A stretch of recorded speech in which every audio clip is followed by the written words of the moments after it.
ഇന്ന് എടുക്കാൻ പോകുന്നത് evolution of education in Kerala എന്ന ടോപ്പിക്കാണ്. കേരളത്തിലെ എഡ്യൂക്കേഷൻ എങ്ങനെയാണ് ഉണ്ടായത് എന്നാണ് പറയുന്നത്. അതിൽ 6 സബ് ടോപ്പിക്സ് ആണുള്ളത്. സാളാസ്, ബുദ്ധവിഹാരാസ്, ഓത്തുപള്ളീസ്, കളരീസ്, കുടിപ്പള്ളിക്കൂടംസ്, മദ്രസാസ്. Evolution of education in Kerala. കേരളത്തിലെ എഡ്യൂക്കേഷന് അതിൻ്റെ പരിണമിച്ചുണ്ടാകുന്നതിൽ ഹിസ്റ്റോറിക്കൽ ആയിട്ടുള്ളതും കൾച്ചറൽ ആയിട്ടുള്ളതും പൊളിറ്റിക്കൽ ആയിട്ടുള്ളതും സോഷ്യൽ ആയിട്ടുള്ള ഫാക്ടേഴ്സൊക്കെ പങ്കുവഹിച്ചിട്ടുണ്ട്. അതുപോലെ തന്നെ കേരളം എന്നുള്ളത് 3 എൻറ്റിറ്റീസ് ആയിരുന്നു. മലബാർ, കൊച്ചിൻ, ട്രാവൻകൂർ, അങ്ങനെ 3 ഇതായിട്ടായിരുന്നു കേരളം നിലനിന്നിരുന്നത്.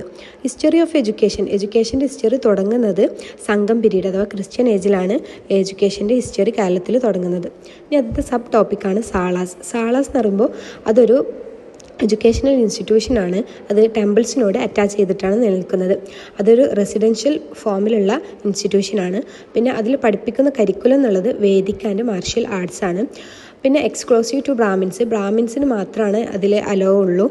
പിന്നെ കന്തല്ലൂർ സാളാസ് മിഡീവൽ പീരീഡിൽ ഏറ്റവും ഫേമസ് ആയിട്ട് അറിയപ്പെടുന്ന ഒരു സാളാസാണ് കന്തല്ലൂർ സാളാസ്. പിന്നെ ബ്രാഹ്മിൻസിന് മാത്രമാണ് ഗ്രാമർ, തിയോളജി, ഫിലോസഫി തുടങ്ങിയ വിഷയങ്ങളാണ് ഈ സാളാസിൽ പഠിപ്പിക്കുന്നത്.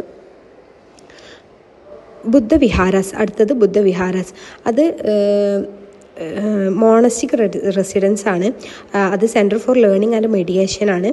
ബുദ്ധിസ്റ്റ് മോങ്സ് ആണ്. നിറവണ അതിലുണ്ട്. ഇനി അടുത്തതാണ് കുടിപ്പള്ളിക്കൂടം എന്ന് പറയുമ്പോൾ അതൊരു വില്ലേജ് സ്കൂളാണ്. ഒരു വില്ലേജ് ഉണ്ടാവും, അതിൽ ഉള്ള ഒരു സ്കൂളാണ് ഈ കുടിപ്പള്ളിക്കൂടം. അവിടെ ടീച്ചറിനെ അപ്പോയിൻമെൻറ്റ് ചെയ്യുന്നത് കമ്മ്യൂണിറ്റിയാണ് അവിടെ ടീച്ചറിനെ അപ്പോയിൻറ്റ് ചെയ്യുന്നത്. പിന്നെ അവർ wrote on sand, rice grains, അങ്ങനത്തെ മണലിൽ റൈസിലൊക്കെയാണ് അവർ എഴുതി പഠിക്കുന്നത്. Education for the non Brahmins. ഈ ഒരു കുടിപ്പള്ളിക്കൂടം എന്നുള്ളത് ബ്രാഹ്മിൻസ് അല്ലാത്തവർക്കുള്ളതാണ് എന്നാണ് പറയുന്നത്.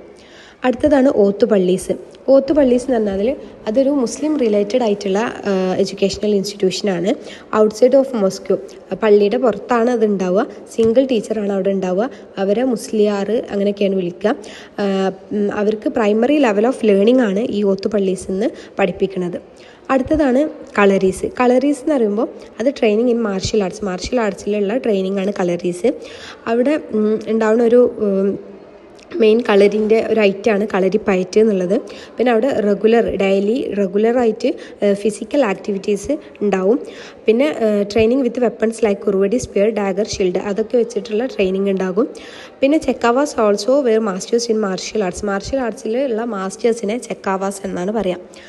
ഇനി അടുത്തതാണ് മദ്രസാസ് എന്ന് പറയുമ്പോൾ എസ്റ്റാബ്ലിഷ്ഡ് ബൈ മുസ്ലിംസ് ആണ് അത് എസ്റ്റാബ്ലിഷ് ചെയ്തിട്ടുള്ളത്. അത് അറ്റാച്ച്ഡ് ടു മോസ്കോ. ഓൾമോസ്റ്റ് എല്ലാ മദ്രസാസും പള്ളിയോട് അറ്റാച്ച് ചെയ്തിട്ടായിരിക്കും. അതിൻ്റെ ഒരു മെയിൻ എയിം എന്നുള്ളത് ചിൽഡ്രൻസിന് ഖുർആൻ റീഡ് ചെയ്യാനുള്ള ക്യാപ്പബിൾ ആക്കുക എന്നുള്ളതാണ്. പിന്നെ അതുപോലെ തന്നെ റിലീജിയസ് ആയിട്ടുള്ള കുറേ പ്രേയേഴ്സൊക്കെ പഠിക്കുക എന്നുള്ളതും. പിന്നെ മുസ്ലിം സ്റ്റുഡൻസിന് മാത്രം അലോ ഉള്ളതാണ് മദ്രസാസ്. Thank you.